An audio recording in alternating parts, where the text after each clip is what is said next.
I feel sad, I would be comfortable sharing that with my class. Any teacher would probably tell you we are not therapists, we are not trained to do anything of that. Actually, right now is sort of a down moment, just thoughts in my head.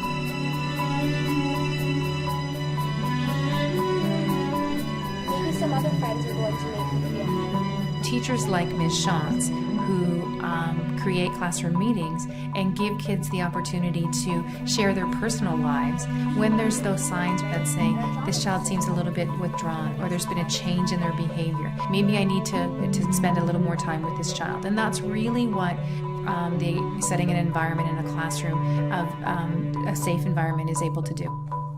In class meeting, we sit in a circle and we look at the problem box and we look at the problems and we try to sort the problems and solve those problems.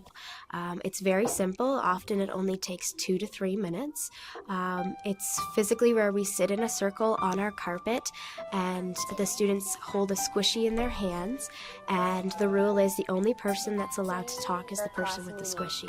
We are going to read a book, and this book is called Sometimes I Get Sad. This book's a little different than most books that you see because there's all the children that walk through our school doors and all of the baggage that they carry. And we need to help them lift that baggage and that burden off their shoulders. For instance, this year I had a girl say, I feel sad because my mom died. And for her to share that in our class just made me feel like there's nothing that can be kept or a secret that can be kept, because they feel safe sharing their thoughts and their feelings. I feel safe in class meeting because I just like sharing to my friends how I feel. You cannot teach students properly if you do not know them. You have to get to know them on a little bit more than a classroom, experience. You need to get to know them on a personal level. I try to spend my nutrition breaks in my classroom as much as I can to give them the opportunity to come in on their own to talk. Some are not even bold enough to come to you to say, I want to talk to you about an issue. But if you're there and there's no one around, they'll talk to you. Miss Aiken is my favorite teacher. I get to trust her. Sorry. She knows everything, and she really understands you and she listens to you. Like if you're talking to her and you're sitting on a desk, she'll go right across from you on the desk and sit down with you, she's a very kind person. I do a lot of waiting, and then they usually come out with it, and then I ask comfortable questions. I think I have a sense of kids and the way that they respond. I'm very sensitive to that, but that's getting to know them.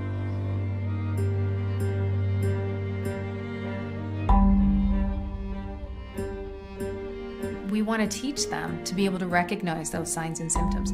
It's great that we're giving them opportunities to talk and share their emotions, but we aren't always going to be with them. So we want them to recognize them in themselves and each other. Remember the 3 aspects of the health triangle, or at least the one? focus this morning with Mr. Settle in our health classroom is that, we are obviously focusing on mental health, and we were looking at the health pyramid, so the social, the physical, and the mental health issues, and how each one pushes at another. So if you have a social health issue, it pushes into the mental health issue, making you should think a certain way. And then if you think a certain way, like girls, they try to be skinny and they're always like trying to shape themselves. And then it pushes into their physical health because it can be hurting them. I think we need to approach the idea that there's 1 in 5 students who is affected by mental health issues from a few different angles, one of which is making students aware of the issues, which is what I'm trying to do in health classes,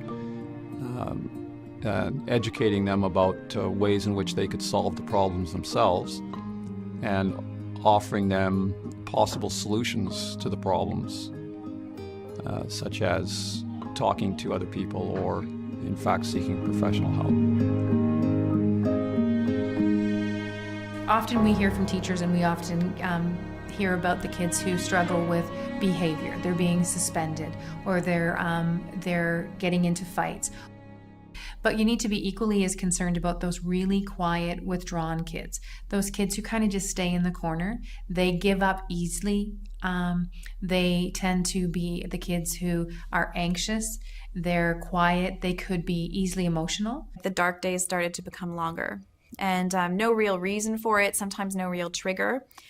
For me, it's in my family. My mother was diagnosed with depression, but I still remember as a high school student, I was just so embarrassed that she had this and so frustrated. Ms. Fike is a really good example of providing a healthy role model for children by sharing her own story and struggle with depression, because one of the messages we want children to understand at all ages is that you can be struggling with mental illness and having a mental illness, but still be well. If I notice a student is sleeping or tired frequently, then I'd probably chat with that student.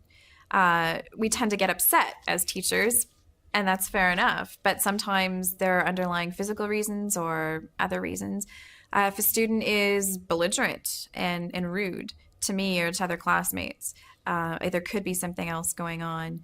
If a student is student who's sort of outbursts, but sort of like silly attention-seeking outbursts, sometimes that can be a sign. And again, it's not to say that it's all right, we'll accept all this behavior, they're going through something, but it's, hey, you know what, let's look at what is the reason, if there is one behind that. Absences. I've had one student this year that's been absent all of a sudden very frequently. So when he or she returns, then I talk to them about that. Finding partners, usually that's or groups to work with. Difficulty to work in a group situation. In drama, we have lots of group situations for the different plays that we perform.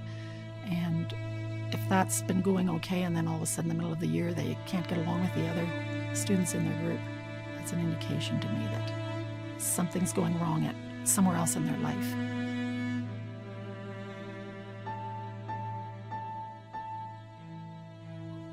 I think a teacher's role is ever expansive, and it's not that we're trying to give teachers more work. What we're trying to do is help them meet the needs of their students.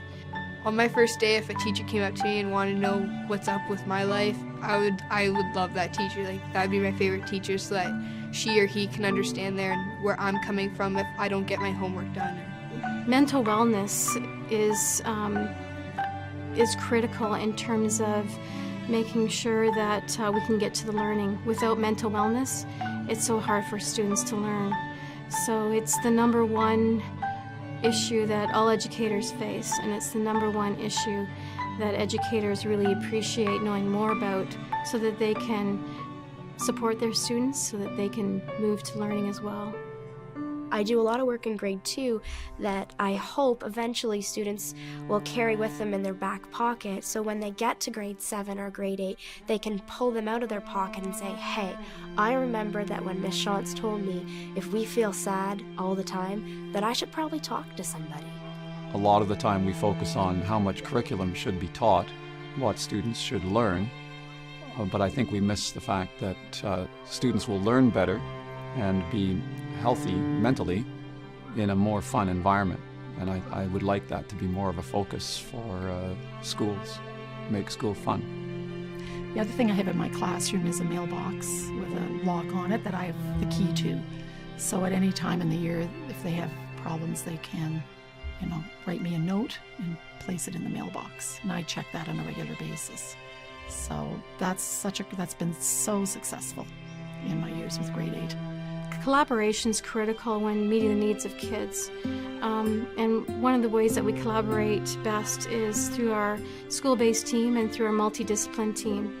And through sharing our stories, sharing student needs, and getting the best advice of the professionals who have greater experience that we even have at school.